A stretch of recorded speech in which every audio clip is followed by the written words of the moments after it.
Sementara itu, jajaran Satuan Reserse Kriminal Polres Buleleng kembali mengamankan 9 pelaku pencurian di wilayah Kabupaten Buleleng. Polisi menangkap 9 tersangka di tempat yang berbeda, lengkap dengan barang buktinya. Satuan Reserse Kriminal Polres Buleleng kembali merilis kasus pencurian baik curas, curat maupun cusa.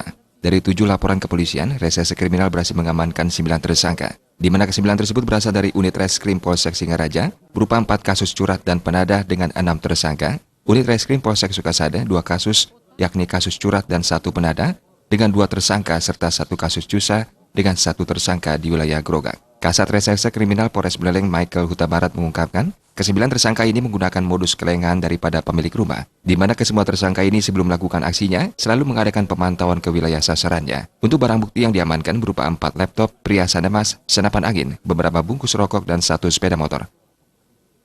Dilaksanakan operasi 3C, curat, curas, curanmor. Jadi untuk sementara hasil yang didapat, dalam 2 minggu ini ada 7 tindak pidana pencurian pemberatan ya, yang ditangani oleh Polsek Sukasada, Polsek Grogak, Polsek Singaraja, dan Polres Buleleng. Ya, ada 7 LP dan masing-masing TKP di Banyu Alit, Daupura, Tegal Bundar.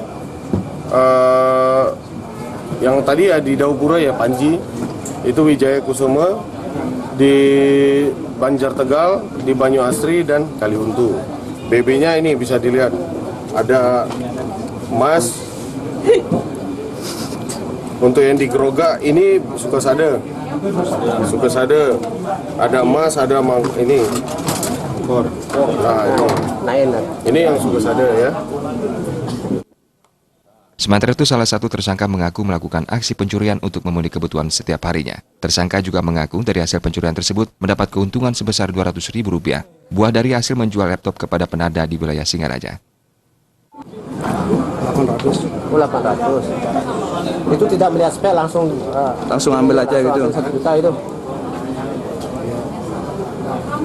Udah berapa kali menadah? 2 kali. Itu nanti dijual secara langsung apa beli pakai gini sendiri? Langsung jual. Oh, langsung jual pada mahasiswa itu. Oh, di konter langsung. Kalau itu berapa dapat untung biasanya beli? 200.